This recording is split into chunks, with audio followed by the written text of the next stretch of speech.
Hey, I wanted to hop on here real quick because got something I just want to get off my chest. First of all, even though it was if you're a fan of ugly win, but hey, you guys still got the W, Seahawks. That's what I'm talking about.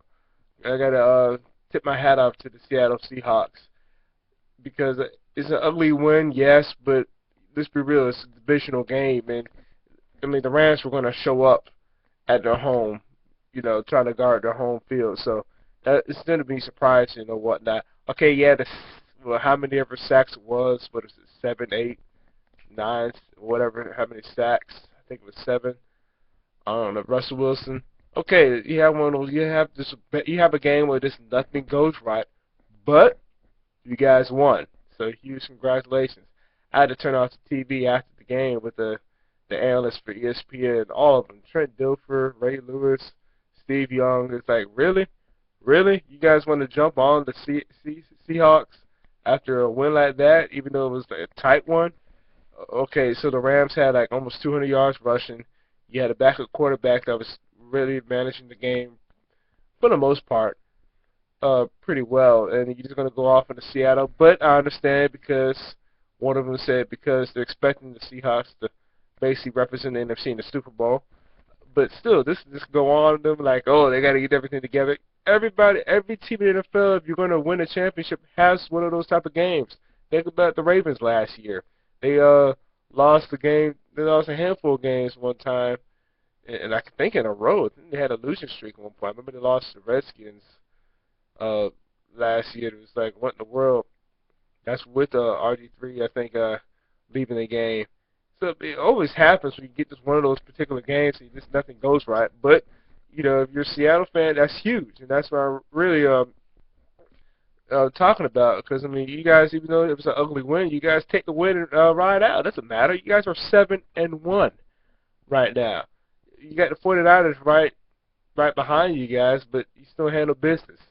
The defense still did its thing when, it just basically bend but don't break. And guess what? It worked out. So, I mean, ESPN wanted to go off on the Seahawks and whatnot. Me personally, I played high school football. I played college football. I'm playing semi-pro football right now.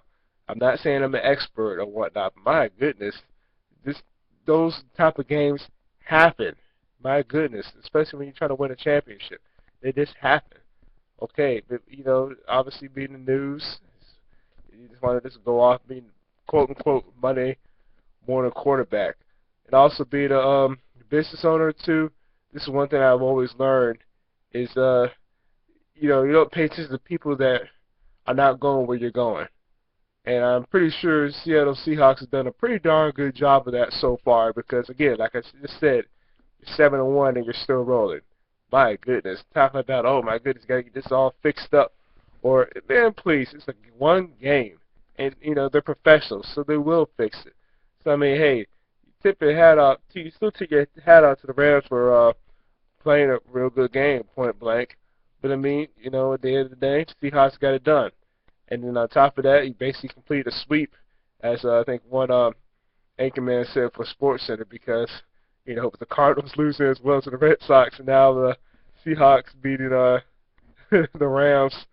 So hey, you guys got an ugly win, and you needed that because if you were to talk to me early in the year, if Seahawks were going to beat the Rams in St. Louis, I probably would have said no because of the way St. Louis defense was playing last year.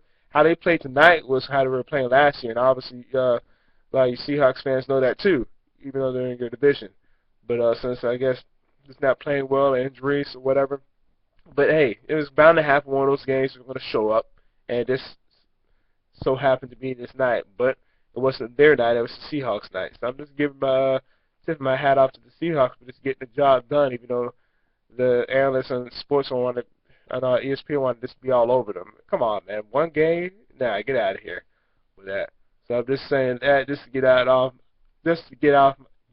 of my chest. That was just outrageous listening to that. So talk to you guys later.